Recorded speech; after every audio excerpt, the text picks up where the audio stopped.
Alex Carter had always been proud of his beliefs.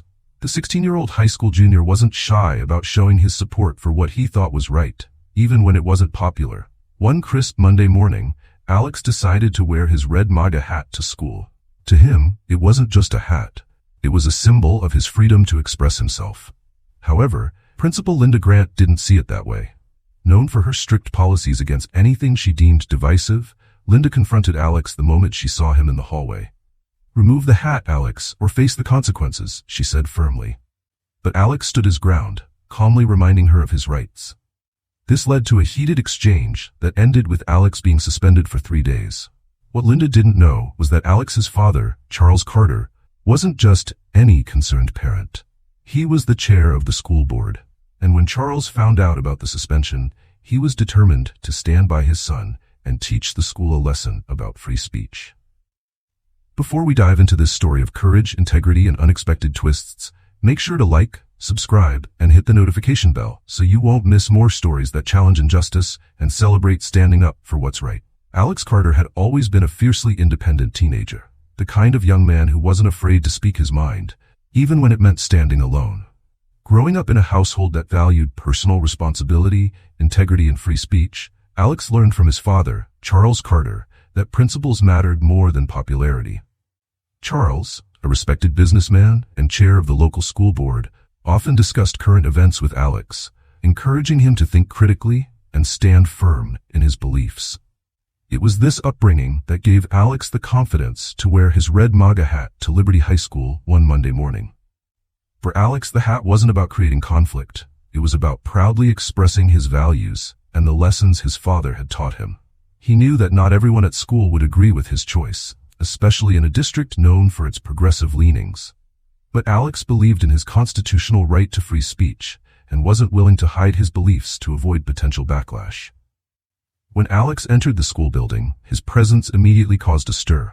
Students in the hallways exchanged glances, some whispering and pointing at the bright red cap.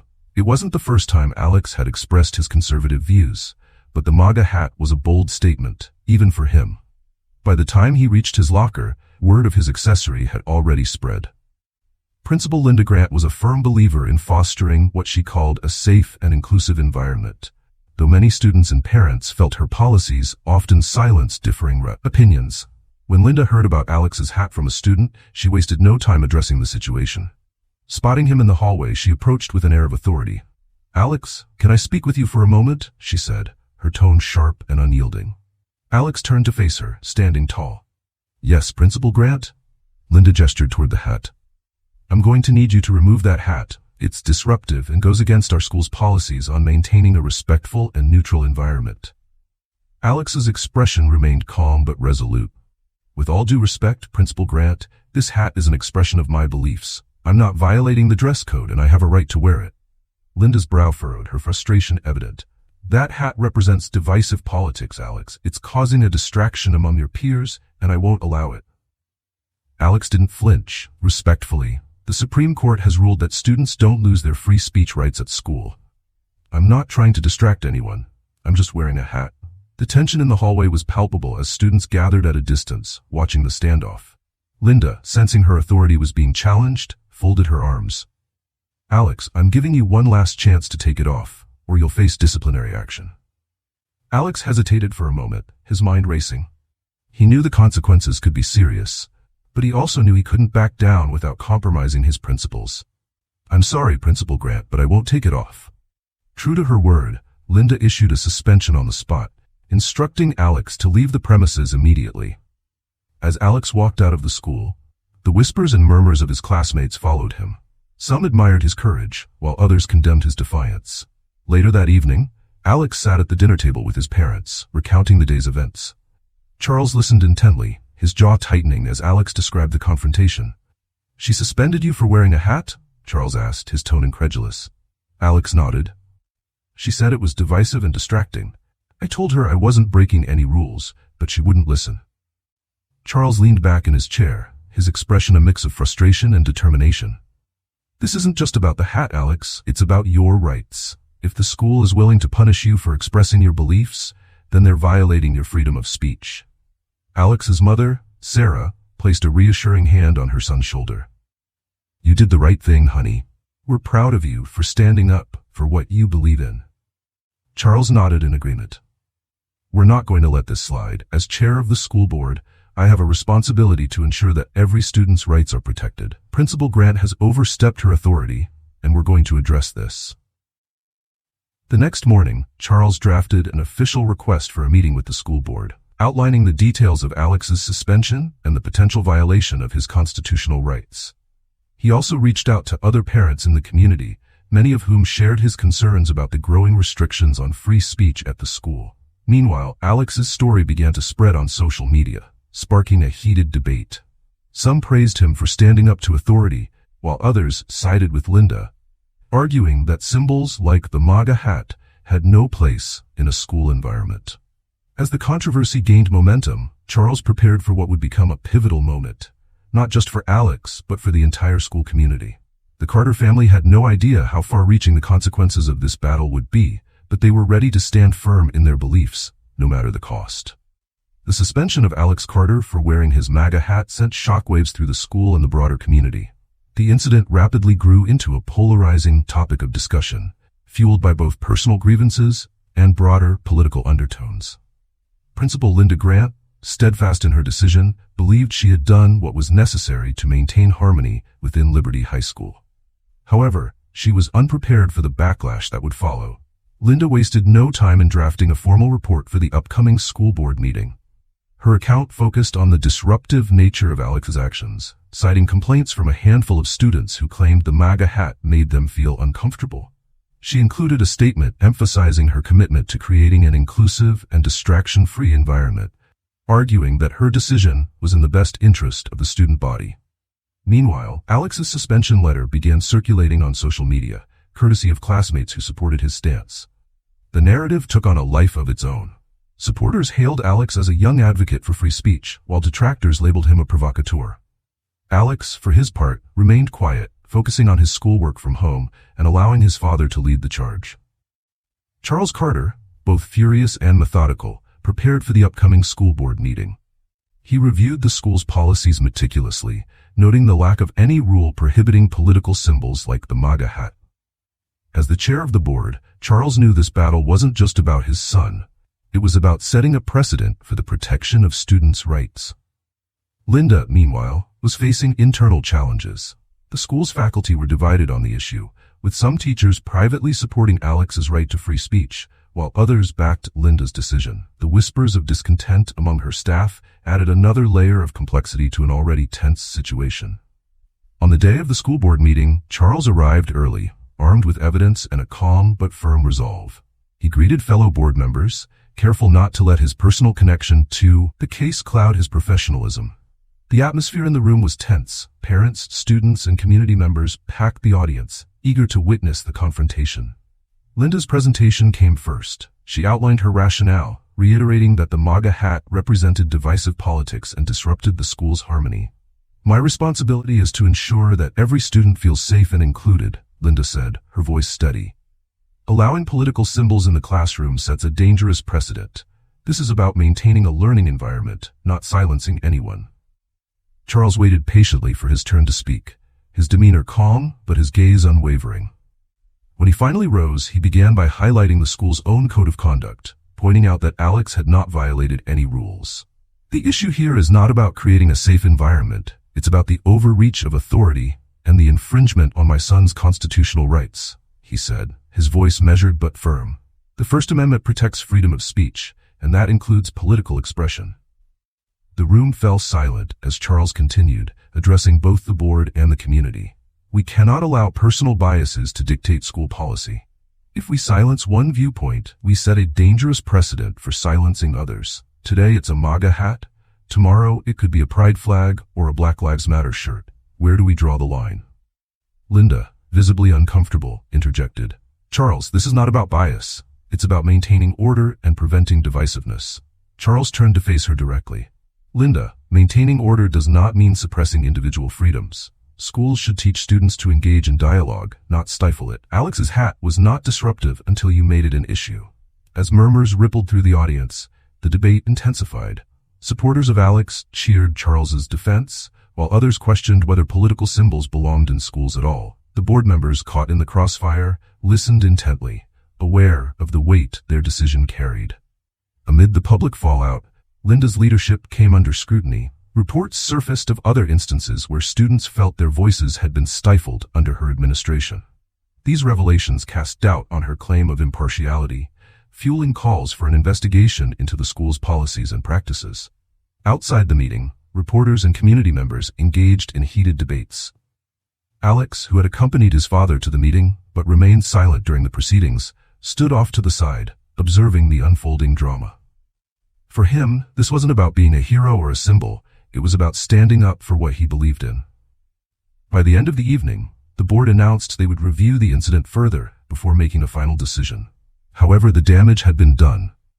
Linda's report, intended to justify her actions, had only deepened the divide, drawing more attention to the controversy and setting the stage for an even greater battle ahead. As Charles and Alex left the meeting, they were approached by a group of students and parents who voiced their support. "You've started something important," one parent said. "Thank you for standing up for our kids." Alex looked up at his father, seeing the determination in his eyes. This fight wasn't over, but for the first time, Alex felt the power of his voice. The fallout from Alex's suspension sent ripples through the Liberty High School community and beyond. The initial controversy, contained to the school board meeting, quickly expanded as news outlets picked up the story. Social media platforms buzzed with debates about freedom of expression, authority in schools, and the role of personal bias in administrative decisions. For Principal Linda Grant, the walls seemed to be closing in. In the days following the meeting, Liberty High became a flashpoint for the community. Parents who had previously supported Linda began questioning her judgment. Calls for transparency poured into the school district, with many demanding a review of Linda's leadership.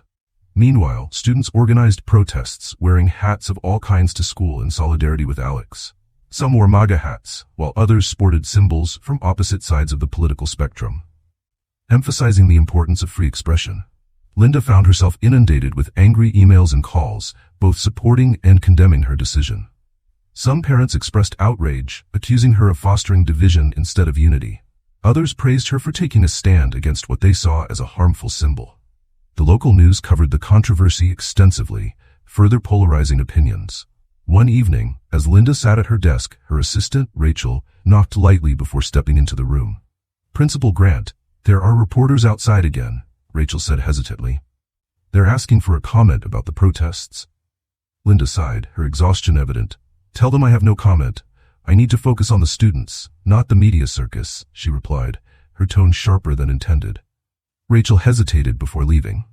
"The staff is also asking if there will be a meeting about all this. Some of them are concerned about the school's reputation." Linda waved her off, frustration boiling beneath the surface. "Tell them we'll address it later."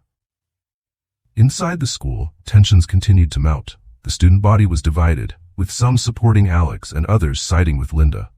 Teachers struggled to maintain order as debates spilled into classrooms, disrupting lessons. In one particularly heated moment, a teacher named Mr. Klein, known for his balanced approach, intervened when students began arguing during a discussion about current events.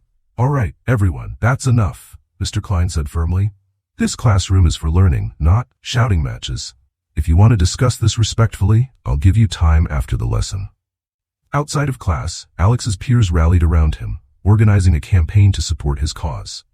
Posters reading "Free Speech Matters" appeared in the hallways, and students used social media to amplify their message. Alex, initially hesitant to become the center of attention, found himself thrust into a leadership role. During lunch, Alex's best friend, Jake, approached him with a stack of flyers. "We're passing these out after school," Jake said. "It's a petition to get Linda to lift the suspension and apologize." Alex took the flyers, his expression uncertain. "I don't know, Jake. I didn't want this to turn into such a big deal. I just wanted to wear my hat." Jake placed a hand on Alex's shoulder. "This is bigger than the hat, man. It's about standing up for what's right." Meanwhile, Linda's relationship with her staff grew increasingly strained. During a staff meeting, teachers voiced their concerns about the escalating situation. "Linda," said Mrs. Harper, the history teacher, "I understand where you were coming from, but this has gotten out of hand. The students are more divided than ever, and the media attention is hurting the school's reputation." Linda's jaw tightened. "I made the decision I believed was best for maintaining order. This isn't about politics, it's about ensuring a safe and inclusive environment. Mr. Klein spoke up next. But at what cost? By singling Alex out, we've created a larger issue. Students don't feel heard, and the faculty is losing faith in the administration. Linda's frustration boiled over. I am the principal, and my decisions are final. If you have a problem with how I run this school, you can take it up with the board. The room fell silent, the tension palpable. Linda's authoritative stance alienated her staff further, leaving her increasingly isolated. As protests continued within the school, social media platforms amplified the conflict. Hashtags like Support Alex and hashtag Free Speech at Liberty trended locally, drawing attention from national commentators. Conservative influencers championed Alex as a symbol of resistance against overreach, while progressive voices defended Linda's decision, framing it as a stand against divisive symbols. Charles Carter watched the online debates unfold with a mix of concern and determination. Though he had refrained from engaging publicly, he knew the situation was spiraling out of control. He reached out to key community members, organizing a town hall to address the growing unrest. At home, Linda faced mounting stress. Her teenage daughter Emma had been caught in the crossfire at school, where her peers questioned her mother's actions. "Mom, why did you have to suspend Alex?" Emma asked one evening, her tone a mix of frustration and curiosity. "Now everyone's talking about it, and they keep asking me whose side I'm on." Linda sighed, sitting down at the kitchen table. "Emma, I did what I thought was right. Sometimes leadership means making tough decisions." "But what if you were wrong?" Emma pressed. "What if this just made things worse?" Linda didn't have an answer. The doubt that had been creeping into her mind grew stronger, but her pride wouldn't let her admit it. Charles, meanwhile, worked tirelessly to prepare for the upcoming school board meeting. He met with lawyers, reviewed the school's policies again, and gathered testimonials from parents and students. His goal was clear: to hold Linda accountable and ensure that such overreach wouldn't happen again. One evening, as Alex joined him in his home office, Charles looked up from his stack of papers. "You doing okay, buddy?" he asked. Alex nodded. "Yeah, but it's weird. Everyone's looking at me like I'm some kind of hero or villain." Charles smiled reassuringly. "You're just standing up for what you believe in, and that's what matters. This fight isn't just about you. It's about making sure no one else has to go through this." As the school board meeting approached, the stakes grew higher. The community's divisions, the faculty's discontent, and Linda's increasingly precarious position all set the stage for a confrontation that would determine the future of Liberty High. The school board meeting was set to be a pivotal moment, and Liberty High was buzzing with anticipation. Students, parents, and teachers knew that the meeting would either vindicate Principal Linda Grant or confirm her critics' accusations. The stakes were high, and everyone involved felt the weight of what was coming. Linda spent the days leading up to the meeting trying to gather support. She reached out to her allies on the board and prepared a detailed defense of her actions. In her mind, she still believed that her decision to suspend Alex had been the right one. Yet, doubts gnawed at the edges of her conviction. The protests, the staff's dissent, and even her daughter's questions had shaken her confidence. Charles, on the other hand, had been working tirelessly to prepare his case. He had enlisted the help of Alex's teachers, who had spoken out against Linda's decision. He had also compiled testimonials from parents who supported Alex's stand for free expression. The evidence was mounting, and Charles knew they had a strong case. However, the personal toll of the conflict was becoming apparent in his household. One evening, Alex approached his father in the living room, where Charles sat reviewing his notes. "Dad," Alex began hesitantly, "do you think all of this is worth it? I mean, it feels like it's gone way beyond just me and my hat." Charles looked up, his expression thoughtful.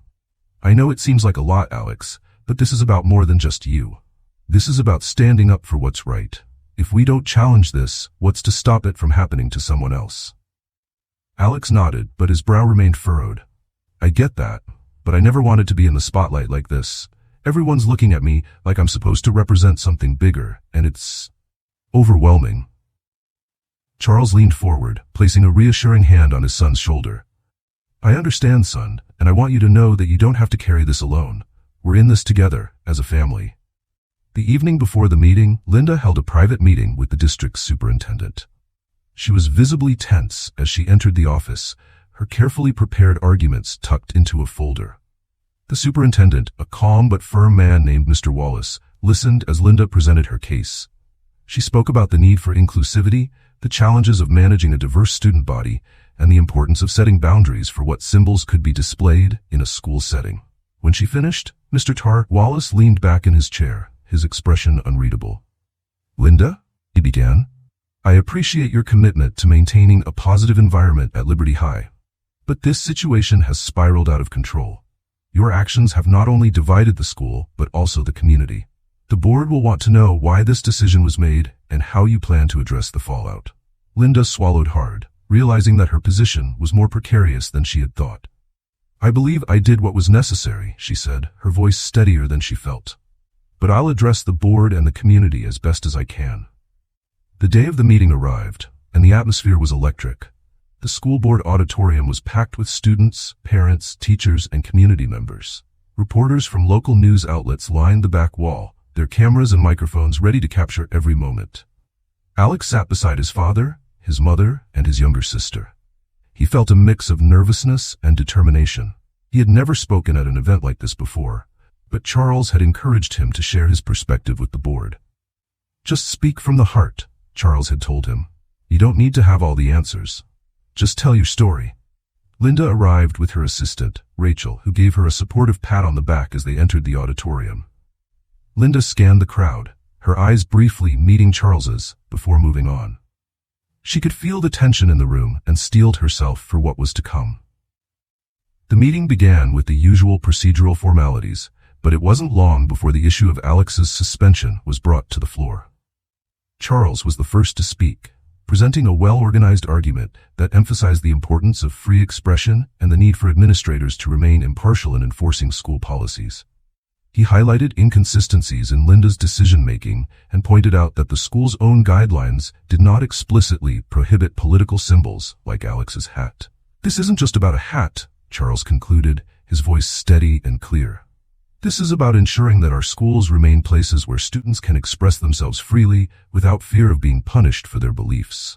The room erupted into applause, and Charles took his seat, giving Alex an encouraging nod. Alex stood up next, his hands shaking slightly as he approached the podium. He took a deep breath before speaking. "I'm not here to cause trouble," Alex began, his voice soft but gaining strength as he continued. "I wore my hat because it represents something I believe in. I never thought it would lead to all of this, but what I've learned is that standing up for what you believe in isn't always easy. Sometimes it means facing consequences, even when you don't think you've done anything wrong." Linda watched from her seat, her expression a mix of frustration and something she couldn't quite identify. Hearing Alex speak so calmly and sincerely made her question whether she had misjudged him. When it was Linda's turn to address the board, she walked to the podium with her prepared notes in hand. She spoke about her commitment to fostering a safe and inclusive environment at Liberty High, reiterating her belief that certain symbols could disrupt that environment. But as she spoke, she could sense that her words weren't landing the way she had hoped. The board members' expressions ranged from skeptical to outright disapproving. Linda's voice faltered slightly as she continued, but she pressed on, determined to defend her actions. After several hours of discussion, testimony, and debate, the board adjourned to deliberate. The room buzzed with speculation as everyone waited for the decision. Alex sat with his family, his nerves on edge.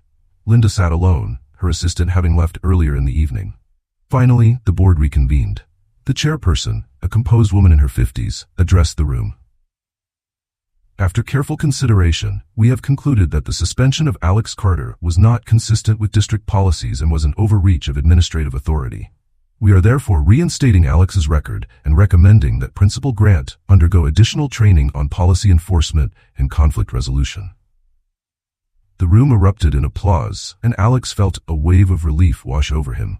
Charles squeezed his shoulder, pride evident in his expression. Linda, on the other hand, felt a sinking sensation in her chest. She had been publicly rebuked, and her authority had been called into question. As the crowd began to disperse, Charles approached Linda, extending a hand.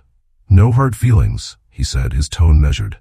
Linda hesitated before shaking his hand, her pride preventing her from saying much. "This isn't over," she replied quietly, more to herself than to him. The meeting marked a turning point for everyone involved. For Alex, it was a victory not just for himself, but for the principles he believed in. For Linda, it was a humbling reminder that leadership required more than conviction. It required accountability. And for Charles, it was a testament to the power of standing up for what's right, even in the face of adversity. The meeting was set to take place 2 weeks after the school board's initial decision to reinstate Alex and recommend policy training for Principal Linda Grant. However, the uproar following the board meeting had continued to escalate. Parents were divided, the media had taken a keen interest, and whispers about a more severe response to Linda's actions swirled through the school district. Linda sat at her desk in the principal's office, staring blankly at the stacks of paperwork she had once navigated so effortlessly.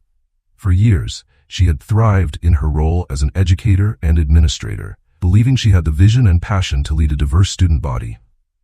But now it seemed as though her very career hung by a thread. Principal Grant, her assistant Rachel said hesitantly as she knocked on the office door. The district superintendent just sent over an email. They're asking you to attend the next meeting of the expanded school board. It looks like it's about Alex Carter. Linda's heart sank, though she tried to maintain her composure. Thank you, Rachel. Please let me know if there are any other updates, she replied, keeping her tone steady. When Rachel left, Linda let out a long breath, rubbing her temples. The school board's decision had already been humiliating, but this felt like the end. On the other side of town, the Carter household buzzed with nervous energy. Charles had spent the past few days reviewing notes and preparing for the upcoming meeting, determined to ensure Linda's actions would not be swept under the rug. Despite his outward calm, Alex could sense his father's resolve. They had won the first battle, but Charles was clearly gearing up for the final confrontation. Dad, do you think they're going to fire her? Alex asked one evening as they sat at the kitchen table. Charles glanced up from his laptop, his expression thoughtful. That's not for us to decide, Alex, he said carefully. But I do think it's important that the board understands the full impact of her actions, not just on you, but on the school and the community. Alex nodded, though he couldn't help but feel a pang of guilt. As much as he had been hurt by Linda's decision, he also saw the toll the situation had taken on her. Still, he knew his father was right. This was about more than one person. It was about principle. The day of the expanded board meeting arrived, and once again, the auditorium was packed. This time, the stakes felt even higher. Linda arrived early, dressed impeccably, and carrying a folder of prepared remarks. She knew this could be her last chance to salvage her career, and she wasn't going down without a fight. Charles and Alex entered shortly after, greeted by supportive nods and handshakes from parents and teachers who had taken their side. As they took their seats, Alex glanced around the room, his stomach twisting with nerves. He wasn't sure what to expect, but he hoped the meeting would bring some resolution. The meeting began with statements from the superintendent and the school board chair, both of whom emphasized the need for transparency and accountability in addressing the controversy. Charles was then invited to speak, and he approached the podium with the calm confidence that had become his trademark. Good evening, he began, his voice steady but firm. I'm here tonight not just as a parent, but as someone who believes deeply in the values of fairness and free expression. When my son Alex was suspended for wearing a hat that reflected his beliefs, it wasn't just an overreach of authority. It was a violation of the very principles our schools are meant to uphold. He paused, letting his words sink in before continuing. This isn't about politics. This isn't about who's right or wrong in the larger cultural debates we face as a nation. This is about ensuring that every student, no matter their background or beliefs, feels safe and respected in our schools. The room erupted in applause, and Charles returned to his seat, giving Alex a reassuring smile. Alex felt a swell of pride for his father, though his nerves remained as Linda was called to the podium next. Linda took a deep breath as she approached the microphone, her prepared remarks trembling slightly in her hands. Good evening, she began, her voice wavering. I want to start by acknowledging the pain and division that this situation has caused. That was never my intention. As an educator, my goal has always been to create a safe and inclusive environment for all students. She paused, glancing at the crowd, many of whom watched her with skepticism. When I made the decision to suspend Alex, I believed I was acting in the best interests of the school. But I now realize that my actions may have been misguided. I underestimated the impact of my decision, and for that, I am truly sorry. The room was silent as Linda continued, her voice growing stronger. I know that words alone cannot undo the harm that has been done. I also know that this experience has revealed areas where I need to grow as a leader. If given the chance, I am committed to learning from this and doing better in the future. Linda returned to her seat, her hands trembling as she clasped them tightly in her lap. She had said everything she could, but the outcome was no longer in her control. After hours of testimony, debate, and deliberation, the board reconvened to deliver their decision. The chairperson addressed the room, her expression solemn. After reviewing all evidence and testimony, the board has determined that Principal Linda Grant's actions were inconsistent with district policies and have caused significant harm to the school community. As such, we have accepted her resignation, effective immediately. A collective gasp rippled through the room, followed by murmurs of both approval and sympathy. Linda sat frozen, her face pale as the weight of the decision sank in. She had known this was a possibility, but hearing it spoken aloud felt like a punch to the gut. As the meeting adjourned, Linda quietly gathered her things and slipped out of the auditorium, avoiding the eyes of the crowd.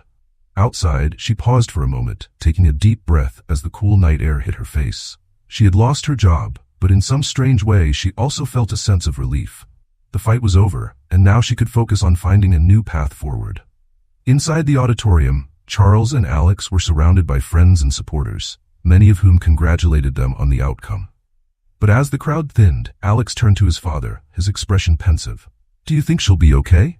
he asked quietly. Charles placed a hand on his son's shoulder, his gaze thoughtful. "I think she'll find her way," he said. "Sometimes, losing something makes you realize what you need to change. Maybe this will be a turning point for her." As they left the auditorium that night, Alex felt a mixture of relief and reflection. The fight had been exhausting, but it had also taught him the importance of standing up for what he believed in. And as he walked beside his father, he felt a newfound respect for the values they had fought to defend. Values that he now knew were worth every challenge they had faced. The events surrounding Alex's suspension and the subsequent fallout left an indelible mark on everyone involved. From the students and faculty at Ridgeway High School to the larger community and school board, the controversy became a moment of reflection and growth, not just for Principal Linda Grant, but for Alex, his father Charles, and those who followed the story closely. For Alex, the journey was a lesson in courage and integrity. Despite being targeted for his beliefs, he learned the power of standing firm in his convictions while handling conflict with dignity. The experience strengthened his bond with his father, whose leadership and unwavering support showed Alex how to navigate challenges with grace and resilience. By the time the media attention died down, Alex had returned to school as a symbol of free expression and mutual respect.